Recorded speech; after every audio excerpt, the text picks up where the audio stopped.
Linda Gottlieb.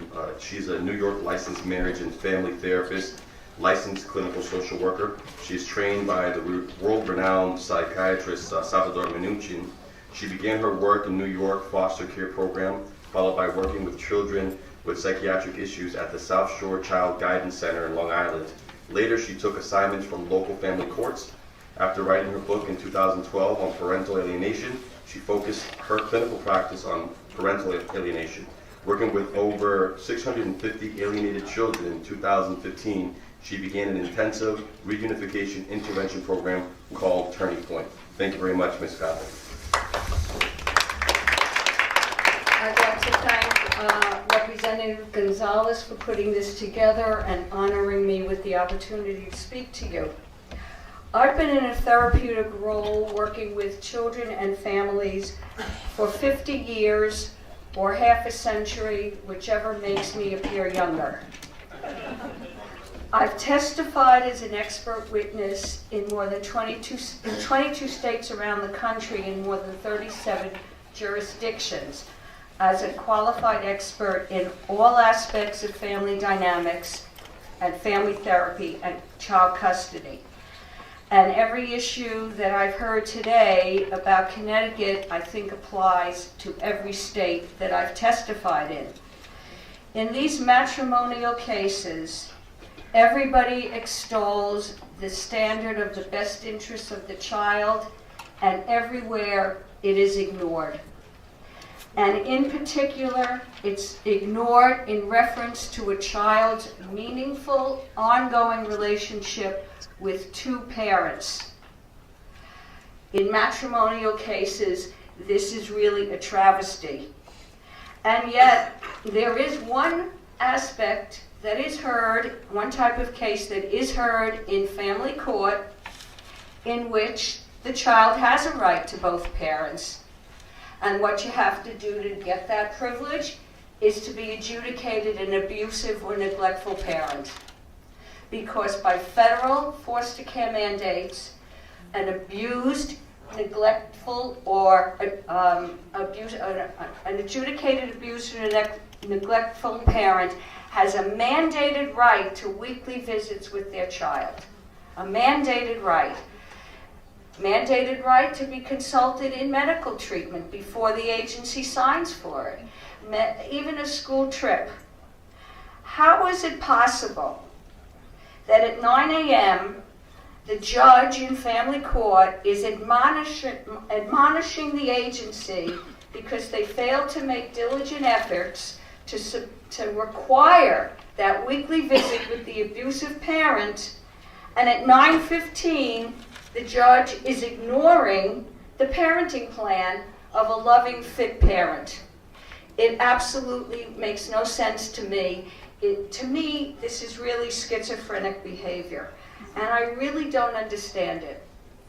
What did I learn from 3,000 abused and neglected foster children who I worked with over the years before transitioning into mental health? Number one, I learned that these children don't even reject an abusive parent. They minimized the abuse, they protected that parent. Mommy didn't break my arm, fell off a swing. Daddy didn't burn me, I was reaching over the stove for a cookie. I learned that the instinct for a parent is part of the instinct for survival because of our long dependency period. We need to change the standard of burden of proof.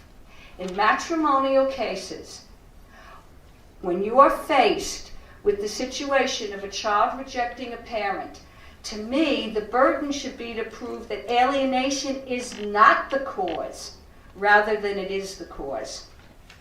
That's what I learned from these children. So what do we do instead in matrimonial cases? We elevate the voice of the child.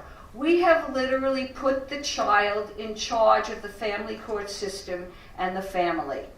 It makes absolutely no sense to me. Could you imagine, what other system do we do that? Should we put the child in charge of the local pharmacy? Should we put the child in charge of medical decisions? How about in organizing the school? Why do we do this? I do not understand this. We have all the research that children do not understand what it means to have a parent absent from their lives. They don't know what's in their own best interests. And yet we've elevated that voice across the country and in most Western democracies to that position. What is the problem with that? Well, number one, we have all this research on how easy it is to implant a memory. Elizabeth Loftus has shown in her studies that it only takes 3 consecutive weekly sessions to convince a child that they were lost in the mall, that they took a balloon ride. What really shocked me as to how easy it is to influence a child is research by Julia Shore, a Harvard researcher.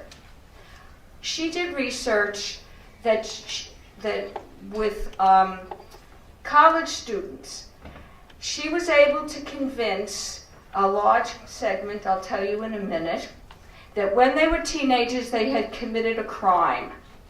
Now I think most of us in this audience, given our relationship to the law, would be pretty hard-pressed to believe that just a few years before we were in college we had committed a crime.